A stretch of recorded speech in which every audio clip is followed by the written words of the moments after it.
What is up, everyone? Happy Football Friday. Just me today, so going to be a pretty short show.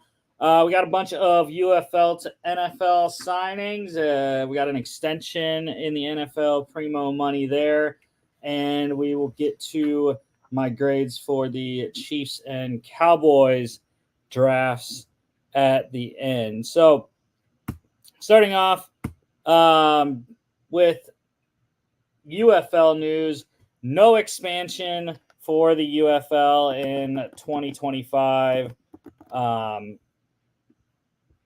It looks like they're going to keep just the 8 teams and expand into their local markets. The plan is to increase ticket sales in the local markets as financials weren't really there. Obviously, year one, it's tough to get financials stable, but hoping to increase the tickets next year and potentially selling the teams off to local owners, sort of how the MLS did their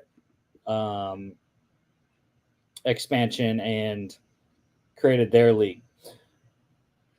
UFL to NFL signings here. The Vikings, they signed Renegades defense tackle Jalen Redmond. I'm sure Jimmy's happy about that. Couple sacks this year for Arlington. And one of the needs for the Vikings, for sure, was interior defensive line. Now, they helped that in the draft a little bit, but also getting Jalen Redmond, a good piece there for Minnesota. Falcons, a couple guys. The first one, Battlehawks offensive tackle Jared Jones-Smith. Some offensive line depth there for Atlanta. And they also signed Brahma's defensive tackle Prince Emili. Now, I still think that Atlanta needs some edge rush help, but the interior defensive line help is definitely needed as well with Calais Campbell off to Miami. Now, I think Prince Emili was an excellent player, especially in the playoffs.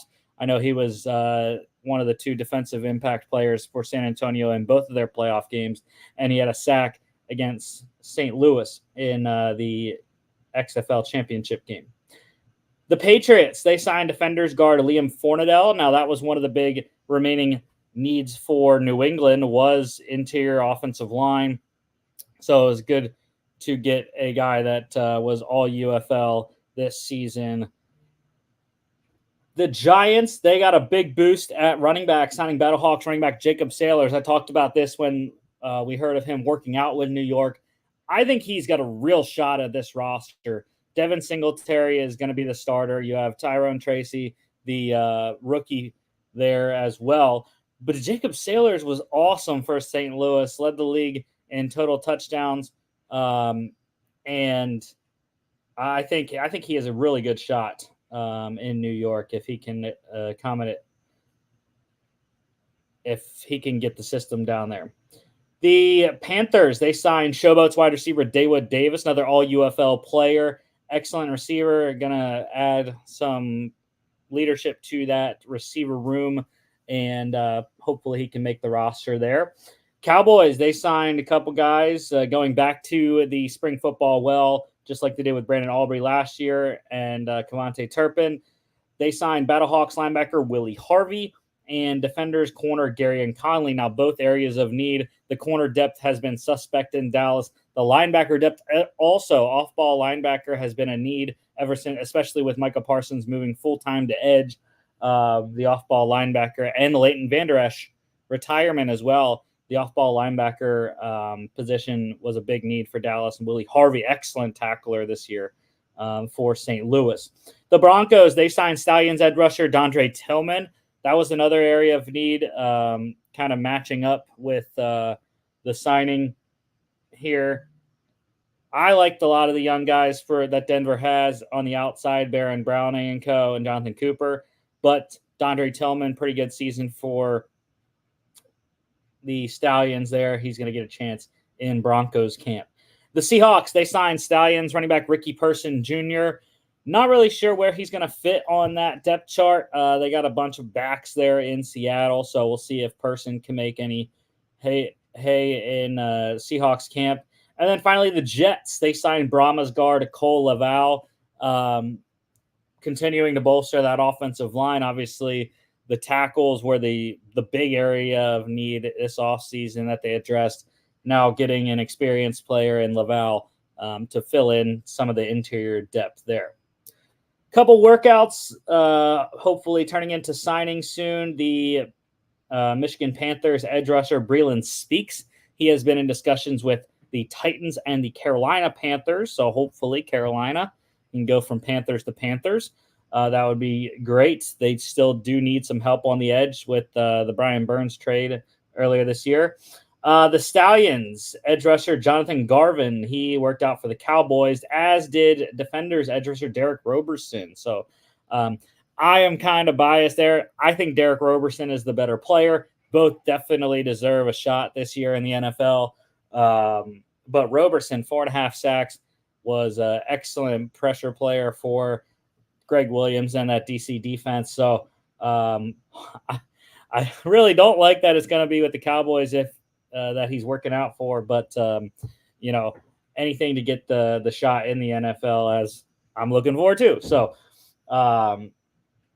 both really good players. Cowboys working those two guys out, looking for edge depth. NFL news, the Ravens, they announced their alternate helmet here that they're going to debut for one game. So I don't know which game it's going to be. I actually kind of like it, despite my Ravens hate, but the Flock logo on there, the purple helmet with the 2 stripes down the middle. I think it looks pretty fire. Not really sure I like it with the all purple. I mean, it kind of does look really solid though, with all purple. So yeah, I mean, this is one of the uniforms that has actually worked out, and I think I'm okay with the all purple there. That looks pretty solid. So yeah.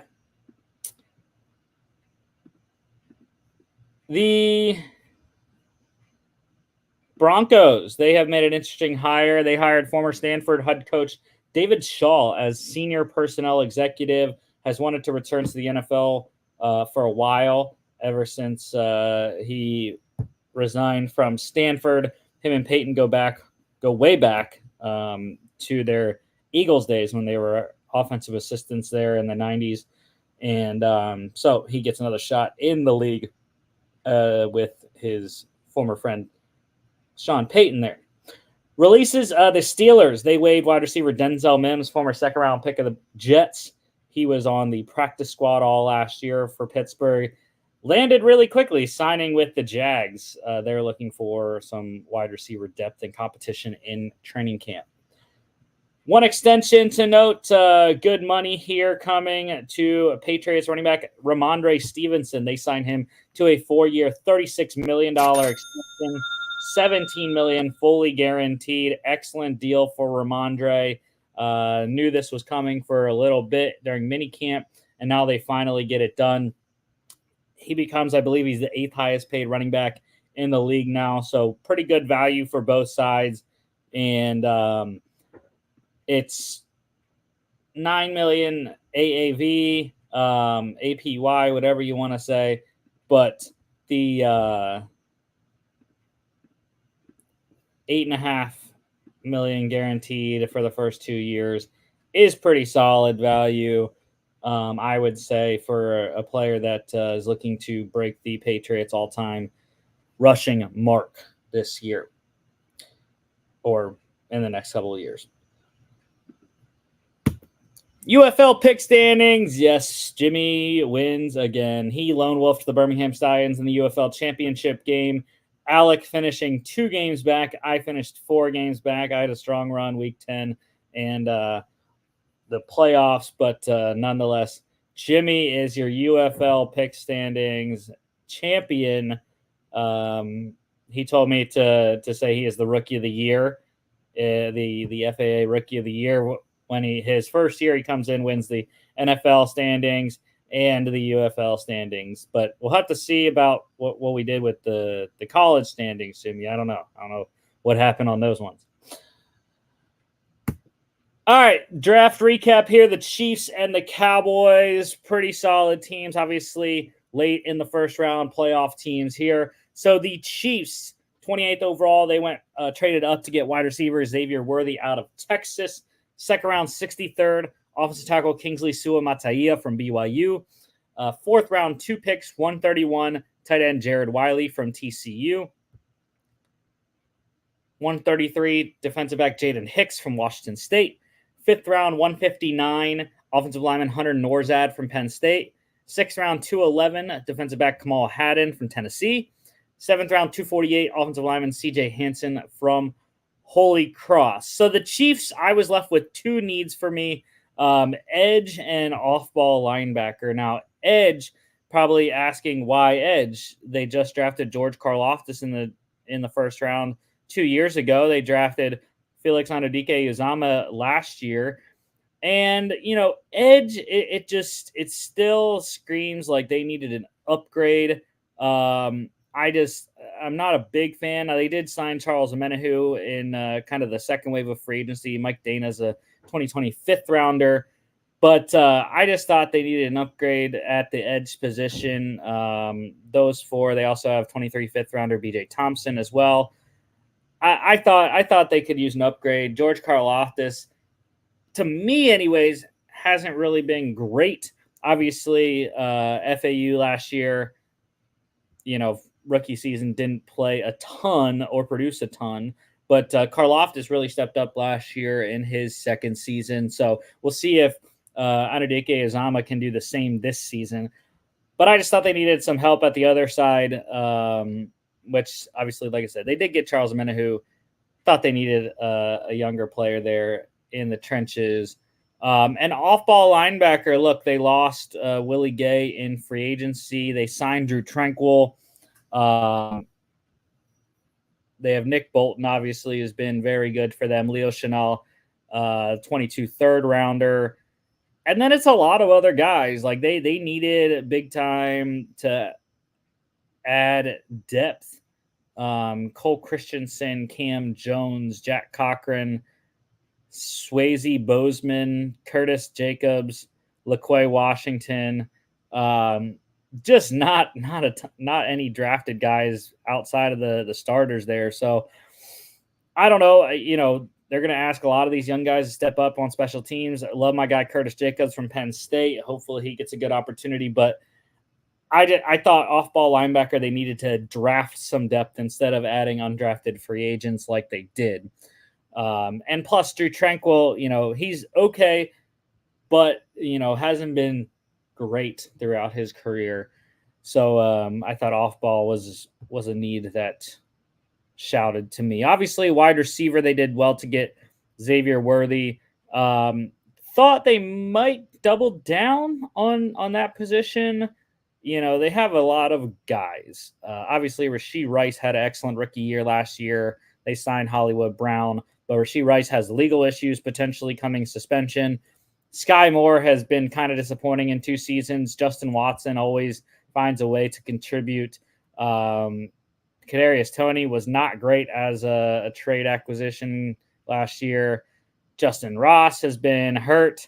Mecole Hardman re-signed with Kansas City this offseason, and it's okay, but he might not even make the roster as the Jets signed him a couple years or traded for him and did not re-sign him this offseason. So anyways, I like the draft overall. Xavier Worthy loved him at Texas, can run the whole route tree, I thought anyways. Obviously the fastest man at the combine in the combine's history.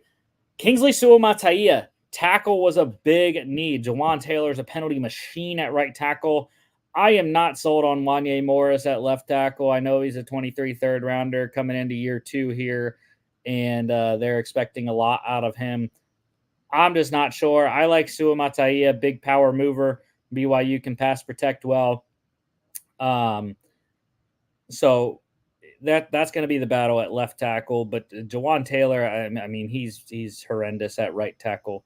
So maybe Suamataia even beats him out. Love the Jared Wiley selection. I thought that was a pretty good pick. He's going to be able to learn under Travis Kelce. He's going to be the third tight end potentially. Now, they did sign Irv Smith. They have Noah Gray and Travis Kelce. If they keep three, have to think they're going to keep Wiley over Irv Smith, or potentially trade one of their tight ends to a tight end needy team. Baylor Cupp also really like him, coming out of Texas Tech, undrafted this year. He's a pretty good prospect, practice squad player potentially. Jaden Hicks, excellent player at Washington State. He's going to be your strong safety in the box type of guy, learning from Justin Reed there. And I really like that selection. Wasn't so sure the Kamal Haddon selection. I did think they needed to upgrade at corner with a L'Jarius Sneed trade. They have Nazea Johnson as the starter opposite Trent McDuffie right now, 7th rounder from 2022. They have a lot of late round picks at the corner position. So we'll see what Haddon can do in that competition there. And the offensive lineman, like Jimmy always says, you can't go wrong drafting offensive linemen. Loved Hunter Norzad, obviously, Penn State there. He can play all three interior positions. I think CJ Hansen can as well. Hunter Norzad, potentially a guy that can take over for Joe Thuney whenever he is gone. But I like the prospects of Norzad as potentially your top interior O-line swing guy there. And CJ Hansen impressed me at the combine with his movement there. All right, on to Dallas. First round, 29th overall, offensive tackle Tyler Guyton from Oklahoma. Second round, 56th, edge rusher Marshawn Nealon, Western Michigan. Third round, 2 picks, 73rd, guard Cooper Beebe from Kansas State. 87th, linebacker Maurice Lufau from Notre Dame. 5th round, 174, corner Kalen Carson from Wake Forest. 6th round, 216, wide receiver Ryan Flournoy from Southeast Missouri State. 7th round, 2 picks, 233rd, offensive tackle Nathan Thomas from Louisiana. And 244, defensive tackle Justin Rogers from Auburn.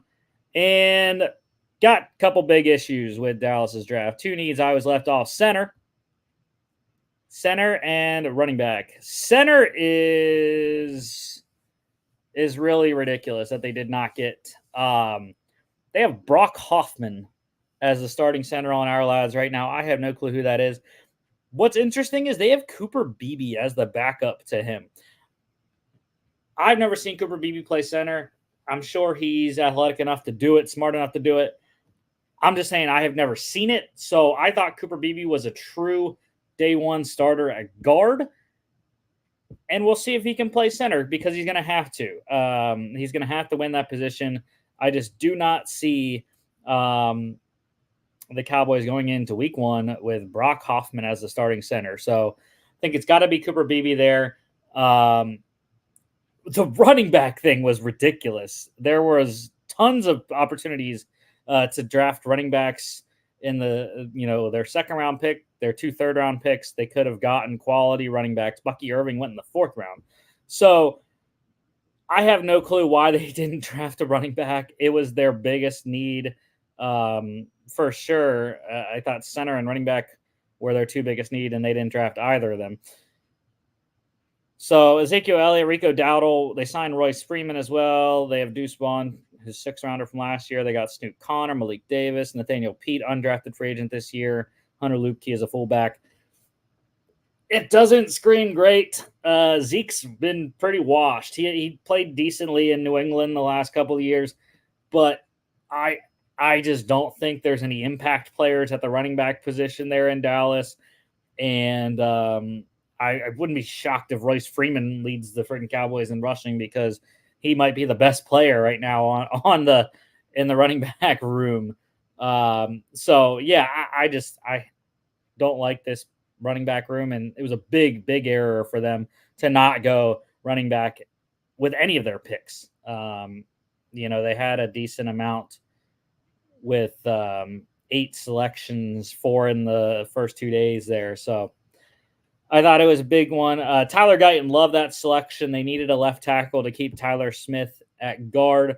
and the two Tylers are going to pair up on that left side now. Nealand, I know a lot of people were high on Nealand. I wasn't as high. They needed some help in the pass rush room. So I like it for depth purposes and potentially taking over for DeMarcus Lawrence if he is gone in 2025. As a 2014 draft pick, he's getting up there in age, so wouldn't be surprised if he is gone next year. Did not like the Maurice Lufau pick. Thought it was way too early for him. I thought he was a day 3 type of guy. I did agree they needed off-ball linebacker, Damone Clark.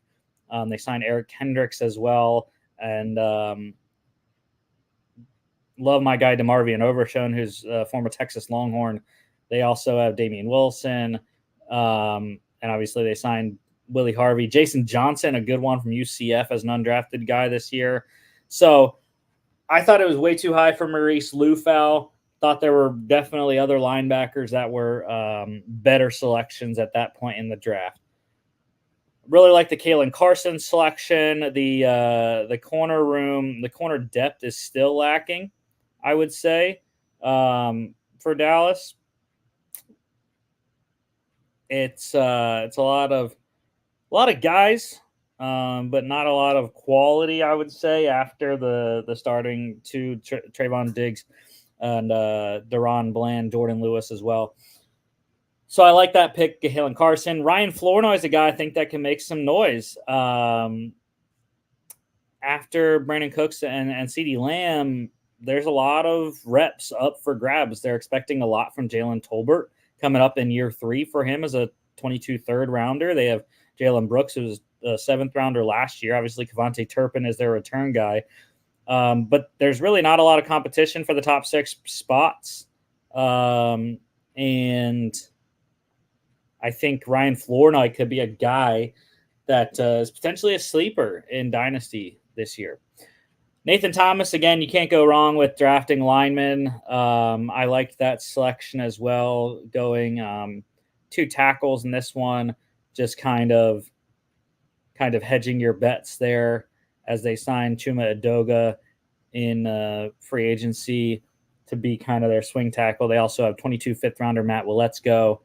So Nathan Thomas potentially fighting for that swing tackle position and backing up Terrence Steele and Tyler Guyton. And then Justin Rogers, he's a big guy there, going to get some depth in the defensive tackle room, which I did like. They needed that for sure to fill out their top 4 D tackles. So he's a guy that's going to play if they're going to rotate in the interior D line there. So grading wise, the Chiefs, I think I'm going to go with a solid B. I really liked the top 4 selections actually were really excellent. Gotta knock them. Edge, I don't knock them for as much, but the off-ball linebacker, I didn't like that they didn't get that, and they went 3 offensive linemen instead. I thought CJ Hansen, good player, but I thought that could have been a linebacker pick there at the end. The Cowboys, I have to go with a C, I would say. In my head, I was thinking C-. Thought that was a little too harsh, though. The lack of center and running back were major errors for Dallas. I do like Guyton. I like Beebe as a player. I'm just not sure that he's going to be able to play center. Did not like the Lufau pick when they did it. But the day 3 selections I thought were pretty solid with Carson, Flournoy, and Thomas. And Nealand, I wasn't, again, too high on like other people were. And Rodgers, don't really have any issues with it. They needed a 4th tackle there. So to get him in the last pick, I thought was pretty solid. So B for the Chiefs. And I am going to go with C-. Just the center and running back error I thought was massive. So C- for the Cowboys here. And that is the show for today. Told you it's going to be pretty short. Next week, we're going to do off-season week 2. We're going to have my boy Ben Ratty on talking Panthers and Bills draft recap. Excited to talk about that as we get into the last 4 teams between next Friday and the following Monday after that. On Monday, we are going to get the Ravens and the 49ers draft recap. So the draft recaps of Super Bowl 47 there, the Har Bowl. But don't forget to follow us on all our social media at FAA Podcast and Instagram and X. FAApodcast.com is our website. You can check us out here on YouTube, Facebook, X, and Instagram, as well as Spotify, Apple Podcasts, iHeartRadio. Thank you all for watching, and we will see you all back on Monday.